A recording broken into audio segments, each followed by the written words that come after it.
All right, it's called Corduroy. What do you call it? Mommy's book. Why? Because the girl's name is Lisa. Let's see.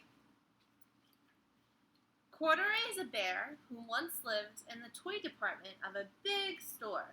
Day after day, he waited with all the other animals and dolls for somebody to come along and take him home. Would you take him home?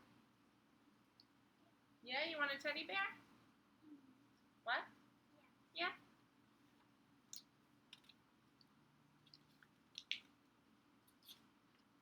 The store was always filled with shoppers buying all sorts of things, but no one ever wanted to want a small bear in green overalls.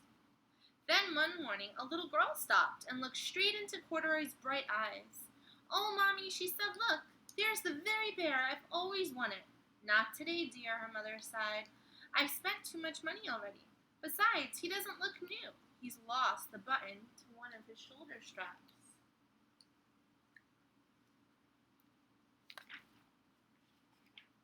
Corduroy watched them sadly as they walked away. "I didn't know I lost a button," he said to himself. "Tonight I'll go, and I'll see if I can find it."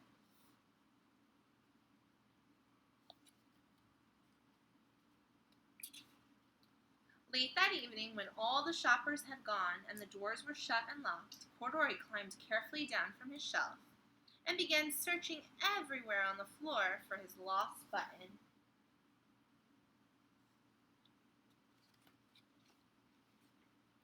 Suddenly, he felt the floor moving under him. Quite by accident, he had stepped onto the escalator, and up he went.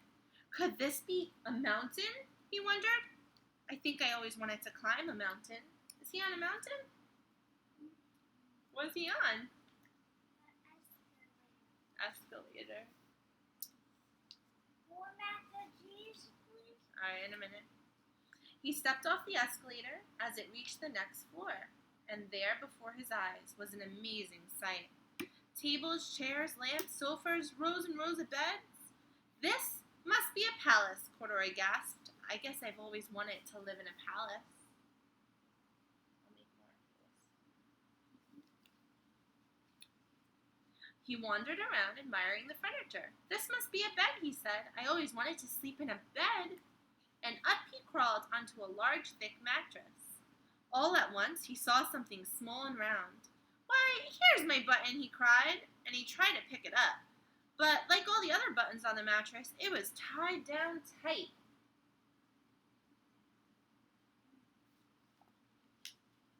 He yanked and pulled with both paws until, pop, off came the button, and off the mattress Corduroy toppled. Bang! Into a tall floor lamp, and over it fell with a crash. Oh, he crashed. Corduroy didn't know it, but there was someone else awake in the store.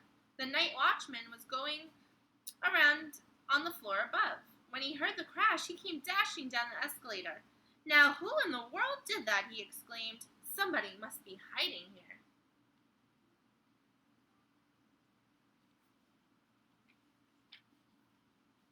He flashed his light under and over sofas and beds until he came to the biggest bed of all, and there he saw two fuzzy brown ears sticking up from under the covers. "Hello," he said. "How did you get upstairs?"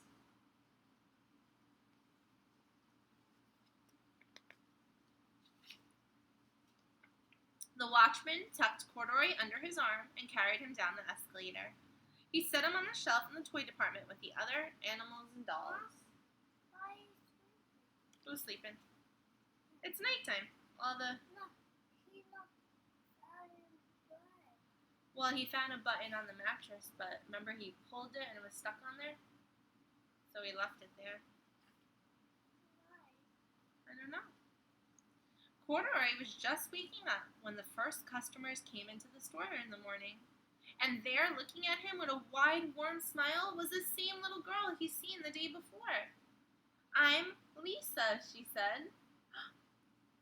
Whose name is that? You. "And you're going to be my very own bear. Last night I counted what I saved in my piggy bank, and Mommy said I could bring you home." Yay. "Shall I put him in a box for you?" the saleslady asked. Oh, no, thank you, Lisa answered. She carried Corduroy home in her arms. She ran up the 4 flights of stairs into her family's apartment and straight into her own room. Corduroy blinked. There was a chair and a chest of drawers, and alongside a girl-sized bed stood a little bed, just the right size for him. The room was small, nothing like the enormous palace in the department store. This must be home, he said. I know, I always wanted a home. Hi. Lisa sat down with Corduroy on her lap and began to sew. It's on. Yeah, Hi, guys. and began to sew a button on his overall. Now I'm reading a book to you guys. I like the way you are, she said, but you'll be more Very comfortable happy with your for shoulder you. strap fastened. You must be a friend, said Corduroy. I always wanted a friend. Me too, said Lisa, and gave him a big hug. That end. What do you want to say? With your mac and cheese hands. Today what? We read books. We did. All right, say bye, guys. I'll get read books. You want to read them more books? Yeah. All right. Bye. No. We read